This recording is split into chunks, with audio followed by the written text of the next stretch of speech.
دو ګناهونه دي چې جزای انسان ته په دنیا کې ورکول کیږي. الله پاک ډیر ګناهونه چې موږ او تاسو کوو قیامت ته یې ځنډوي. قیامت کې موږ سره حساب کتاب کوي او جزای یې ځنډېږي قیامت ته. خو دوه ګناهونه دي چې همدې دنیا کې انسان ته جزا ورکول کیږي. پوهېږئ څه شی دي؟ رسول الله صلی الله علیه وسلم فرمایي دوه ګناهونه دي چې جزای انسان ته په دنیا کې ورکول کیږي: ظلم او حقوق الوالدین.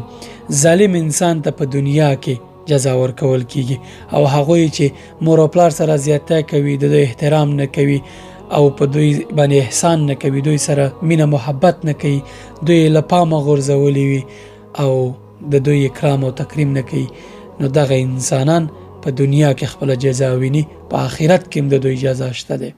یعنی په دنیا کې هم دوی بدبخته کیږي، په آخرت کې هم جزا ویني. خو نور باقی ګناهونه ډیر ګناهونه دي چې الله پاک ځنډي، په قیامت کې انسان سره د هغې حساب کتاب کوي. خو دغه دوه بدبخته انسانان، ظالمان، هغوی چې ظلم کوي، په ناحقه خلک وژني، په ناحقه د خلکو مال خوري، په ټوله معنا د خلکو په حق کې تیری کوي، او هغوی چې صله رحمي نه کوي. په بل حدیث کې راځي چې صله رحمي نه کوي، یا حقوق الوالدین چې په خپله صله رحمي قطع کول دي، چې څوک د پلار او مور حق او پلار او مور ته بیزاري او زړه یې ترې خپوي، د دغه انسانانو جزا الله پاک په دنیا کې انسان ته ورکوي، په آخرت کې ورته جزا ساتي.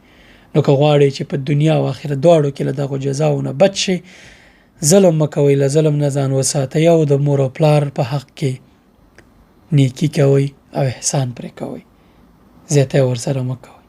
السلام علیکم.